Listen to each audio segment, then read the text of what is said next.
Hello friend, कैसे हैं आप सभी। उम्मीद करता हूं कि अच्छे होंगे। फ्रेंड्स, आज की इस वीडियो में हम लोग बात करने वाले हैं भाषा और भाषा अधिगम अर्जन के बारे में। जी हाँ, जैसा कि आप सभी जानते हैं, इस सब्जेक्ट से 2-3 सवाल अक्सर ही पूछे जाते हैं कि भाषा अधिगम और जो अर्जन है उसमें अंतर क्या है और भाषा के कौन से रूप होते हैं, कितने रूप होते हैं, भाषा का महत्व कितना है, भाषा के कितनी बिंदुओं पर फोकस करने की आवश्यकता है। आज की इस वीडियो में आप लोग समझ पाएंगे।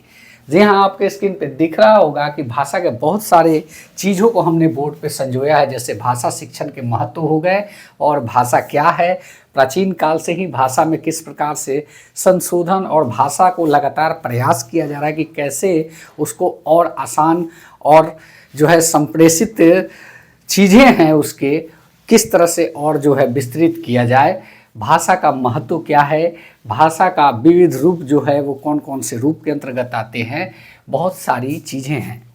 जैसा कि आप सभी जानते हैं कि भाषा जो है अधिकांश लोग का मानना होता है कि यह एक संप्रेषण का ही मात्र साधन है, लेकिन मनोविज्ञान के क्षेत्र में भाषा के इस समग्रतावादी सिद्धांतों को समझना बहुत ज़्यादा ज़रूरी है कि भाषा के कौन कौन से पक्ष हैं। जी हाँ, प्लेटो के अनुसार जो प्लेटो ने कहा था वो यही कहा था कि विचार और भाषा में थोड़ा ही अंतर है। विचार जो है आत्मा से मुक्त से होकर ध्वनि में जब परिवर्तित होता है उसी को हम जो है भाषा कहते हैं। जी हाँ दोस्तों, यहाँ पे इसके महत्व के बारे में बात करें तो आप जानते हैं कि भाषा जो है, भाषाई विकास कितना ज़रूरी है। इसके ज्ञानात्मक पक्ष भी हैं, भावात्मक पक्ष भी है, सृजनात्मक पक्ष भी है, सारी चीज़ें हैं इसके साथ। क्योंकि भाषा के विविध रूप के भी बारे में आप लोग जानने का प्रयास करेंगे, जैसा कि मातृभाषा के बारे में। तो मातृभाषा क्या होता है? मातृभाषा यही होता है जो माँ के द्वारा बोली जाने वाली भाषा होती है, उसे ही हम मातृभाषा कहते हैं। इसके पक्ष में यानी कि मातृभाषा के पक्ष में रायबर्न एक बहुत प्रसिद्ध मनोवैज्ञानिक थे, जिन्होंने बताया था कि हर्ष और उल्लास की यह भाषा होती है।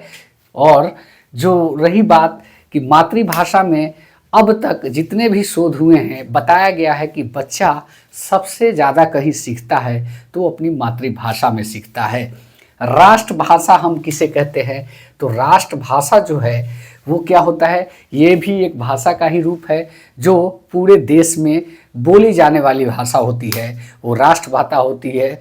लेकिन भारत के संदर्भ में ऐसा नहीं है, क्योंकि भारत में अनेकों भाषाओं के लोग, अनेकों भाषाओं के जो राज्य हैं यहाँ पे हैं, इसलिए भारत के संदर्भ में राष्ट्रभाषा नहीं है। क्योंकि राजभाषा के माध्यम से हम यहाँ जानते हैं कि देवनागरी लिपि में जो है हिंदी हमारी राजभाषा यानी कि संघ की भाषा है, और इसके लिए ही प्रावधान किया गया है अनुच्छेद 343A में कि जो है भाषा देवनागरी लिपि में जो देवनागरी लिपि के माध्यम ही हिंदी हमारी राजभाषा होगी।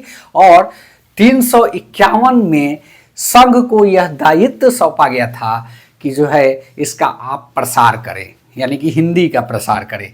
तो भारत के संदर्भ में भारत में जो है राजभाषा है, और वो राजभाषा कौन सी है? हिंदी है।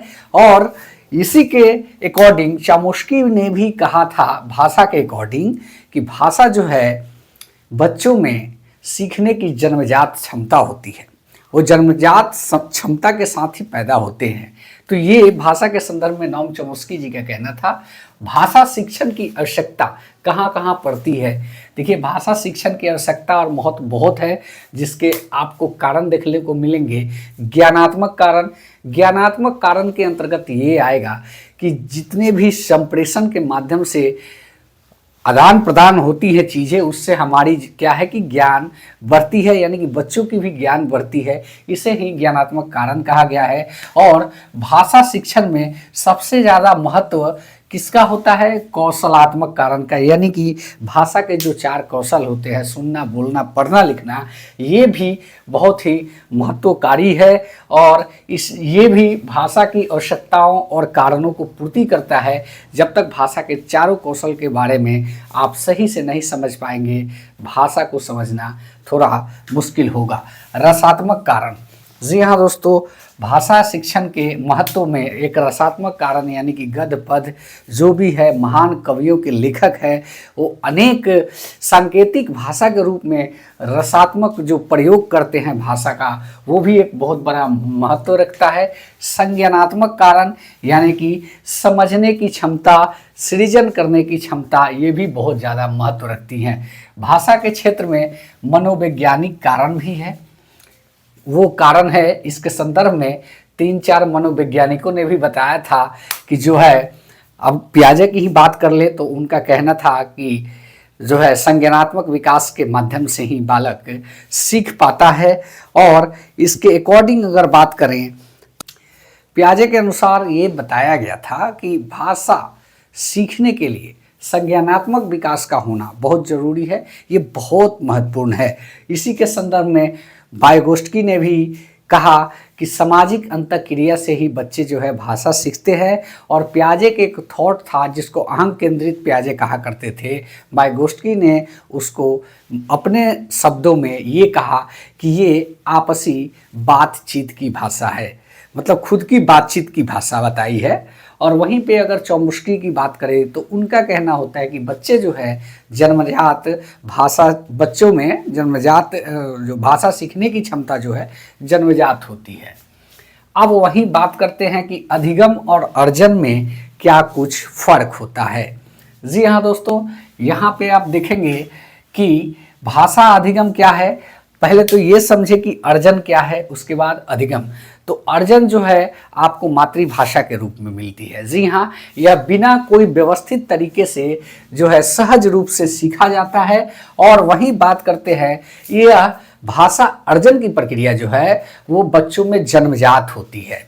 भाषा अर्जन जो है अचेतन प्रक्रिया है और भाषा अर्जन परिचित परिस्थितियों में, यानी कि अपनी जो माहौल होती है, घर, परिवार, समाज, सामाजिक वातावरण, वहाँ पे भाषा अर्जन की प्रक्रिया होती है।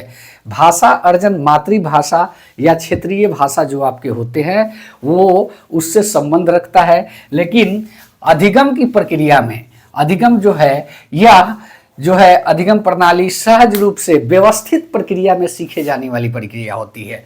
एक तरह से उसको कह सकते हैं कि लैब कह सकते हैं। व्याकरण सीखने के लिए जो बातें की जाती है वो सहज रूप से, व्यवस्थित रूप से, भाषा सीखने का मतलब उसका व्याकरण भी सीखना, किसी लैब के माध्यम से सीखना, वो व्यवस्थित प्रक्रिया के माध्यम से भाषा अधिगम होता है। भाषा अधिगम प्रक्रिया में भाषा कौशलों का प्रयोग अनिवार्य होता है। जैसे भाषा के 4 कौशल जो हैं, सुनना, बोलना, पढ़ना, लिखना, ये कौशल के बारे में जानना, इसके प्रयोग को करना अनिवार्य होता है। और वहीं बात करते हैं भाषा अधिगम एक क्या है, चेतन प्रक्रिया है। भाषा अर्जन अचेतन प्रक्रिया, भाषा अधिगम जो है वो आपका भाषा अधिगम चेतन प्रक्रिया, भाषा अर्जन अचेतन प्रक्रिया। और वही बात करते हैं कि यह सार्थक परिस्थिति में प्रभावशाली होता है।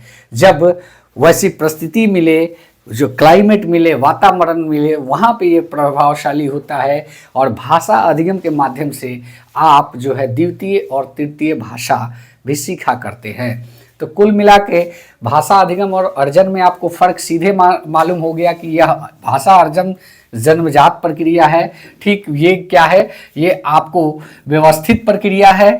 और वही बात करते हैं कि यह सहज प्रक्रिया जो है वातावरण में, खुली वातावरण में सीखा जाता है। और इसको जो है आप भाषा के कौशल के माध्यम से सीख सकते हैं, इसके लिए ये अनिवार्य है। जी हाँ दोस्तों, इससे सवाल भी बहुत सारे बनते हैं। जो अभी हमने आपको बताया, इससे बहुत सारे सवाल बनते हैं।